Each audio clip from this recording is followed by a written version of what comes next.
జగన్మోహన్ రెడ్డి మెచ్చిన అందగాడు వల్లభనేని వంశీ ఎట్టకేలకు జైలు నుంచి మొన్న విడుదలయ్యాడు. ఆశ్చర్యం ఏంటంటే జైల్లో ఉన్నప్పుడు ఈరోజు రేపు అన్నట్టుగా ప్రతిరోజు ఆరోగ్య సమస్యలే. నోటికి కర్చీఫ్ అడ్డం పెట్టుకుని దగ్గుతూ కనపడేవాడు.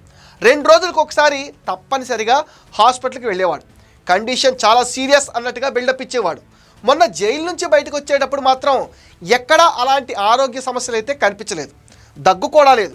జుట్టు తెల్లబట్టడం వల్ల ఆకారం కాస్త మారింది అంతే. జుట్టుకు రంగేస్తే మళ్ళీ జగన్ రెడ్డి మెచ్చిన అందగాడే. నిన్న జగన్ రెడ్డిని భార్యతో సహా వెళ్ళి కలిశాడు వల్లభనేని వంశీ. కొడాలి నాని, వంశీని తెలుగు తమ్ముళ్ళు ఎప్పుడూ నమ్మరు. వాళ్ళు పెద్ద డ్రామా ఆర్టిస్టులని వాళ్ళ అభిప్రాయం.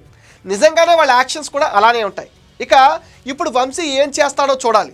జగన్ని కలిశాడు కాబట్టి రాజకీయాల్లో ఉంటాడని అనుకోవాలి. నెత్తి మీద 11 కేసులు ఉన్నాయి. కూటమి ప్రభుత్వం సుప్రీంకోర్టులో వంశీ బెయిల్ని రద్దు చేయమని పిటిషన్ కూడా వేసింది. ఆ కేసు 15వ విచారణకు వస్తుంది. ఆ రోజు తెలుస్తుంది వంశీ బయట ఉంటాడా లేక మళ్ళీ జైల్లోకి వెళ్తాడా అని. ఈలోపు ఎవరైనా ఇంకో కేసు వేసినా వేయచ్చు. సో ఆయనకు బ్యాడ్ టైం అయితే ఇంకా అయిపోలేదు. దినదిన గంట 100 ఏళ్ల ఆయుష్యే. నెత్తి మీద అన్ని కేసులు పెట్టుకుని చంద్రబాబు, లోకేష్లను ఇదివరకు తిట్టినట్టు తిట్టే సాహసం అయితే చేస్తాడా అంటే డౌట్ అని చెప్పాలి. తిడితే మాత్రం తెలుగుదేశం క్యాడర్ ఊరుకోదు. వంశీ చాలా జాగ్రత్తగా ఉండాలి. నోరు అదుపులో పెట్టుకుంటే చాలా మంచిది.